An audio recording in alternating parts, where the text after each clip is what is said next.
Cuman yang peliknya, jadi pada saat orang tadi itu nak lewat, dia menjauh, dia kejar ke depan. Ini terus songkok. Dia memang tak pergi langsung. Jadi yang halang tuh kalau kita ada pelindung. Kalau kita ada pelindung tak boleh. Kalau kita semen di tengah-tengah, tak ada pelindung, tak ada sejadah, tak ada apa-apa, orang lewat mudah badi, itu kesalahan kita. Kita punya hak untuk menahan, menghalang kalau kita sudah ada pelindung. Nah, jadi cerita dikatakan kita orang Melayu kan tidak terbiasa benda macam tu. Jadi orang Saudi tadi itu sudah sembahyang, dia surung tangan karena orang Melayu nak lewat. Jadi dikira sama Melayu tadi itu nak bersalaman. Jadi dia halang, akhirnya dia salam ya. Jadi kesian orang kita nih, karena tahu hukum juga, kena ngaji hadis lah. Sebab di dalam kitab-kitab fikih, mungkin yang membaca kitab-kitab fikih besar saja ada bab sutra. Tapi kalau kita kitab seumpama Matan Adi Suja itu tidak membicarakan kitab sutra. Sutra itu ada dibahas di dalam kitab-kitab hadis.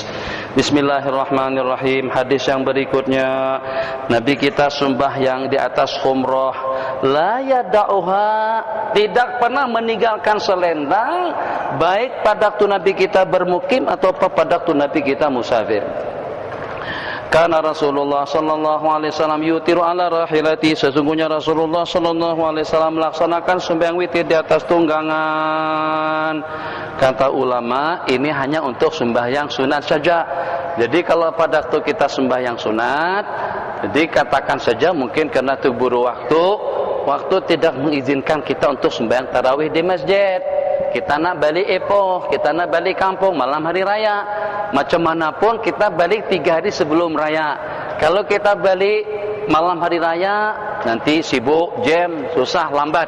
Maka dengan kita balik 3-4 hari sebelumnya. Tapi balik selepas sembahyang isya tak kisah. Jadi kita sambil memandu, sambil sembahyang tarawih boleh. Atau juga kita naik motor sambil menempuh jarak atau jalan sambil sembahyang boleh, asalkan untuk sembahyang sunat yang diantaranya sembahyang tahajud, witir dan tarawih. Itu boleh saja kita kerjakan pada masa kita di atas kendaraan. Terserah pesawat, bus, kereta api, motor sekalipun. Jadi kalau naik motor lebih asik lagi. Jadi kita nih tangan ke situ, minyak di kanan, kiri tidak ada fungsinya, sembahyang Allahu Akbar. Kalau rasa-rasa stabil angkat tangan Allahu Akbar. Ini resiko sendiri. Kan orang ada yang berdiri. Apa yang budak-budak yang rempet-rempet tuh? Itu meniara begini nih. Ya Allah, bukan 1, 2, 3, 4 orang. Kadang-kadang kumpul dalam 2, 3, 40-an. Ya Allah, ya Rahman Rahimin. Apa untungnya? Jadi dia seperti ikan duyung, berjolong. Seperti berenang saja. Itu resiko, itu nyawa, itu roh. Itu kalau tersentuh terbabas, innalillahi wa inna ilaihi raji'un, tidak lagi sampai ke epoh, tapi akan sampai ke alam barzah. Innalillah. Jadi kalau naik motor slow sikit, Allahu Akbar, tak payah angkat tangan, hukumnya sunat. Tetap saja tangan kita stabil macam tu, kita manduk. Allahu Akbar, baca Fatihah, baca surah Rukuk. Allahu Akbar, rukuk sikit, isyarat kepala saja. Allahu Akbar. Sami Allahu liman hamidah, Rabbana lakal hamd. Sujud, Allahu Akbar. Karena tak masalah. Kalau boleh, itu boleh diatur. Kalau dalam kereta insya Allah lebih aman. Tapi kalau naik motor kena waspada dan cermat dan berhati-hati sedikit. Apa maksudnya? Maksudnya hukum memberikan kemudahan dan kelonggaran yang seperti itu agar kita tidak terhalang daripada kebaikan, agar posisi kita senantiasa stabil, dan juga agar dengan kita senantiasa selalu dengan Allah Jalla wa'ala, dan tidak ada amal kebajikan yang paling mendekatkan kita kepada Allah. Afdalul ibadat alal itlaq, itu adalah sembahyang. Jadi dikatakan nawafiluha min afdalin nawafil, yang wajibnya merupakan kewajiban yang paling afdal, dan yang sunatnya pun juga merupakan sembahyang sunat yang paling mulia. Bismillahirrahmanirrahim. Riwayat walam yakun yaf'alu dzalika fil fardhati. TV 9 kalau tidak salah. Tengok tayangan dalam TV pada saat azan berkumandang Allahu Akbar terus pramugara sembahyang dalam pesawat yang berduduk toh. Itu tidak betul. Itu memperagakan yang salah. Itu bukannya setakat bercanggah dengan fatwa kebangsaan, tapi juga bercanggah dengan fatwa hukum. Mana ada? Nabi kita tidak pernah melaksanakan sembahyang fardu berduduk. Sembahyang fardu berduduk itu wajib diqadha selepas sampai ke tempat tujuan. Itu hanya dikerjakan secara darurat, tapi tidak akan menggugurkan kewajiban. Sembahyang berduduk dikerjakan secara isyarat, hanya khusus untuk sembahyang sunat sahaja. Hadis yang ke-18, al-waqtul awal minas salati ridwanullah. Awal waktu itu adalah merupakan keridhaan daripada Allah. Akhir waktu itu adalah merupakan pengampunan daripada Sang Pencipta. Innalillahi wa inna ilaihi rajiun. Kipas jatuh, tak apa, asalkan jangan orangnya. Khair insyaallah. Apa? Kipasnya aja yang kejedok. Tak apa, khair. Asal khair. Jadi ada cerita. Asik-asik di pengajian begini terus bunyi. Nyaring betul. Betul. Jadi orang pun tertanya-tanya. Kebetulan yang berkenan tadi itu bernama Joha. Kita sebut Abu Nawas. Ada apa? Tak ada apa-apa kata Joha. Hanya setakat baju jatuh. Tapi takkan macam tu bunyinya, takkan nyaring macam tu bunyinya. Iyalah kata Joha, kalau orangnya ada di dalam macam mana? Baju terjatuh, tapi orangnya ada di dalam. Nak mengaku aku terjatuh, malu pada muka Tuan Haji. Jadi ada apa Joha? Takkan jubah aja yang jatuh. Tapi jubah jatuh tak ada bunyi. Mana selendang saya tadi itu? Ini jubah aja tuh. Tak ada bunyi itu, bong bunyi. Orang terperanjat. Dapat Joha, baju terjatuh, tapi nyaring macam tu. Orangnya ada di dalam. Maksudnya jatuh dengan orangnya. Ngaku terjatuh, malu. Tapi buat macam tu kan pintar tuh, bagus tuh ala kulli hal. Jadi tidak terlalu memalukan. Joha pandai, dia cerdas. Satu ketika disuruh sama orang tuanya beli kepala kambing.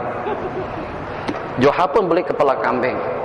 Lepas beli kepala kambing, tengah jalan matanya dia cungkil, dia makan, lidahnya dia makan, telinganya dia makan. Sampai ke rumah dia serahkan sama ayahnya. Nih kepala kambing yang ayah nak. Kata ayahnya, mana matanya? Saya beli kambing buta, tak ada mata. Lidahnya bisu, tak boleh bercakap. Jadi kata orang tuanya, udah kalau macam itu kembalikan. Ada yang namanya khiyarul aib, kembalikan. Tadi saya buat transaksi jual beli, tidak boleh dikembalikan barang. Nakal kan Joha, nakal ya lasa. Orang sibuk memikirkan macam mana siapa nanti yang mengkuburkan, siapa nanti yang mengusung, siapa nanti yang memandikan, siapa nanti yang mengkafankan. Beli kain kafan kena pergi ke pekan dulu, kuburkan kena gali lubang dulu. Kata Joha, apa susah-susah? Ambil 2 potong kayu, salib, gantung situ. Paling tidak aman daripada pertanyaan mungkar nakir. Jadi dia tanah kuburkan, dia suruh salib saja. Si mati tadi itu, cerita orang mati nih. Aman daripada pertanyaan mungkar dan nakir. Pintar tapi kurang asam. 19. Nih muadzin kena nyaring. Yaghfirullahu lil muadzin mada bukan mada sautihi wa yashhadu lahu kullu ratbin wa yabisin sami'a sautah. Hadis riwayat Imam Ahmad Ibnu Hanbal. Nabi kita bersabda, akan Allah berikan keampunan kepada muadzin. Riwayat akan mendapatkan penyaksian kepada muadzin sejauh lantunan suara yang berkumandang. Makanya itu, satu, disuruh kita mengumandangkan azan di atas menara dulu. Yang kedua, oleh orang yang suaranya lantang dan nyaring. Yang ketiga, disuruh kita meletakkan kedua jari tangan kita di telinga. Sebab kita kalau pada waktu kebisingan, telinga kita tutup, suara kita redahkan. Tapi kalau pada saat dua lubang telinga sudah kita tutup macam tu, daya kekuatan suara akan menghembus keluar keras. Itu yang pertama. Kemudian yang kedua akan tetap lantang dan nyaring karena kita tidak kebisingan pada saat itu. Jadi sebanyak yang mendengar lantunan azan yang kita kumandangkan, sebanyak itulah yang akan menjadi saksi kepada kita nanti pada hari kiamat. Yaghfirullahu lil muadzin muntaha adzani wa yastaghfir lahu kullu ratbin wa yabisin sami'a sauta, dan akan dimohonkan keampunan oleh tiap yang kering dan basah yang mendengar suaranya. Kelebihan azan tapi tanpa ada habuan, azan kerana Allah. Ini boleh kalau kita yang punya masjid, kita bangun masjid dan kita syaratkan dilarang azan, bukan dilarang tidur, dilarang azan kecuali aku sahaja, gitu tulisan. Sebab kita nak jadi muadzin 12 tahun. Man azana sintai asyrata sanatan, barang siapa mengumandangkan azan selama 12 tahun, wajabat lahul jannatu, maka dia mustahak untuk mendapatkan surga. Dan akan ditulis pada tiap azan dikumandangkan 60 kebaikan, dan pada tiap iqamah 30 kebaikan. Hadis yang ke-20, 21, salatul jamaati, kita berhenti selepas 10 menit, tafdulu salatal fadhi bisab'in wa ishrina darajah. Hadis ini masyhur. Sembahyang berjamaah melebihi sembahyang sendirian dengan 27 kali ganda.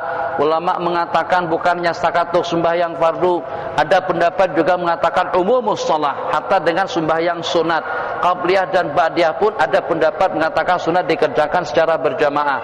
Untuk kesimpulan, hadis mengatakan sembahyang berjamaah lebih afdal daripada sembahyang sendirian dengan 27 kali ganda. Ini berarti boleh dijadikan sebagai landasan hukum kepada sembahyang sunat duha. Nanti mantan mufti Perlis itu cakap lagi, mana dalilnya sembahyang duha berjamaah, mana dalilnya sembahyang hajat berjamaah, mana dalilnya sembahyang apalagi yang kita kerjakan secara berjamaah. Nabi kita tidak pernah laksanakan salat hajat berjamaah. Memang sebab Nabi kita tak perlu buat salat hajat, minta macam tu saja Allah kabulkan. Beda hanya kalau dengan kita seban hari atau seban waktu, paling tidak pada masa berkempen. Salat hajat di stadion supaya Allah bagi kemenangan, kalah juga akhirnya. Masya Allah, tabarakallah. Kenapa? Masih belum sampai kepada target yang Allah kehendaki. Kesimpulannya, baik dengan salat hajat secara berjamaah atau juga dengan salat duha, hadis yang kita riwayatkan di sini umum. Sembahyang berjamaah lebih afdal daripada sembahyang sendirian dengan 27 kali ganda. Berarti boleh dengan kita melaksanakan sembahyang sunat apapun dikerjakan secara berjamaah. Bismillahirrahmanirrahim. Nabi kita bersabda, idza jaa ahadukumul jumu'ah falyaghtasil. Ini untuk lusa yang akan datang, Rabu, Kamis, Jumat. Masya Allah, tabarakallah. Kalau kita pergi ke masjid untuk melaksanakan salat Jumat, dianjurkan targhib, satu, mandi sebelumnya, potong kuku, cabut bulu ketiak, kerat yang di situ habiskan, bulu bulan yang disebut dengan sya'rul anah. Tapi jangan lupa bulunya sahaja yang dikerat, jangan salah kerat, kalau terkerat semuanya habis. Jadi masalah, nanti akan menjadi mamsuh. Penyakit laki-laki ada 3 macam. Ada yang namanya majbub, ada yang namanya mamsuh, ada yang namanya inin. Inin bahasa kita mati pocok, disebut impoten. Kemudian yang kedua mamsuh. Mamsuh itu yang habis, tak ada sama sekali, tak ada langsung, diraba-raba, dicari-cari, hilang kemana tak tahu. Yang ketiga majbub. Majbub itu yang baudatan, 2 telurnya sudah tak ada. Orang yang tak ada 2 telur kita sebut dengan testes. Kalau tak ada yang itu, tidak akan boleh melakukan hubungan. Kenapa? Sebab kalau tidak ada air mani itu diproses oleh 2 telur yang kita sebut dengan testes. Kalau itu sudah tidak ada, disebut majbub. Cukur bulunya saja. Potong kuku hari Jumat. Kalau boleh pada hari Kamis sudah buat persiapan. Dari Jumat yang akan datang, pakai pakaian yang serba putih. Jangan sampai, waktu sangat berharga, umur lebih berharga, ibadah lebih berharga. Jangan sampai babitkan diri kepada benda-benda makro. Tadi imam baca Bismillahirrahmanirrahim, witir Nabi kita sudah berlangganan. Rakaat pertama baca Sabbihis, rakaat kedua Nabi kita baca Qul Ya, bukan Inna Anzalna. Rakaat ketiga Nabi kita baca Qul Hu, lebih lengkap dengan Qul A'udzu Birabbil Falaq dan juga dengan Qul A'udzu Birabbin Nas. Itu pada tiap kali Nabi kita melaksanakan salat witir. Boleh tanpa surah atau kita ganti dengan surah-surah yang lain, tapi mutaba'ah lebih afdal. Alaikum bisunnati, hendaklah senantiasa kamu dengan sunnahku. Ulama mengatakan menghidupkan sunnah sama pahalanya dengan 100 orang syahid. Kan sama saja Inna Anzalna dengan Qul Ya, tapi Qul Ya ikut baginda membaca Qul Ya ayyuhal kafirun pada rakaat yang kedua ikut sunnah. Nah, jadi seperti itulah pada hari Jumat digalakkan dan dianjurkan kita berpakaian serba putih, hatta dengan khatib tidak ada perbedaannya. Mungkinlah barangkali jubah hitam, tapi tetap baju dalaman kita itu putih. Kemudian selain daripada itu mandi, berwangi-wangian, pergi pada jam yang secepatnya. Jangan melangkah orang yang sedang beriktikaf, duduk dekat mihrab atau juga dekat dengan mimbar di sini, baca surah Kahfi. Ada tidak kurang daripada 70 macam tuntutan amalan yang kita patut untuk kita amalkan pada hari Jumat. Di antaranya tadi adalah ghuslu yaumil jumati wajibun ala kulli muhtalim. Nabi kita bersabda mandi hari Jumat itu wajib kepada tiap orang yang balik. Kenapa? Kenapanya jawabannya, bersihkan diri, mandi, berwangi-wangian agar kita tidak mengganggu seseorang dengan bau-bauan yang mungkin keciuman daripada pakaian, daripada mulut atau juga daripada anggota kita. Di antaranya bau ketiak. Bau ketiak ini boleh tahan. Jadi kalau seandainya seseorang masih belum dapat jawabannya, Syekh, anak boleh Syekh. Di kawasan rumah anak tuh nyamuk banyak, tapi di bilik anak tak ada nyamuk. Iyalah, sebab nyamuk takut kalau keracunan. Dia kalau cium bau keringat, bau peluh kamu, pitam langsung dia, singsan dia. Makanya itu kita disuruh mandi berwangi-wangian. Kalau seumpama dengan bau-bauan yang tidak sedap saja, tidak boleh kalau sampai itu mengganggu kestabilan dan kenyamanan seseorang. Bagaimana kalau kita mengganggunya dengan suara, dengan celaan, cercaan, apalagi kalau mengganggunya dengan tenaga dan kekuatan. Wal'iyadu billah. Masya Allah, tabarakallah. Waktu sudah habis. Kita berhenti pada hadis yang ke-21. Idza jaa ahadukum al-jum'ata falyaktasil. Jadi Masya Allah tabarakallah, mengganggu seseorang dalam bentuk gangguan yang seperti apapun tidak boleh. Jadi misalnya seperti dengan bau busuk tadi itu, bau itu tak kedengaran kan, ya keciuman saja.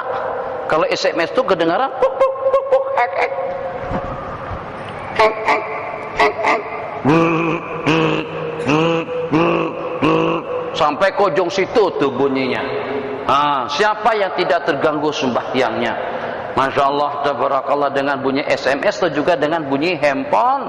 Matikan handphone pada waktu kita berada di rumah Allah. Sepanjang kita menjadi tetamu Allah, kita matikan supaya tidak mengganggu ibadah kita dan juga dengan ibadah sesiapa saja. Jadi kata ulama, jangankan dengan bunyi-bunyian, dengan bau pun.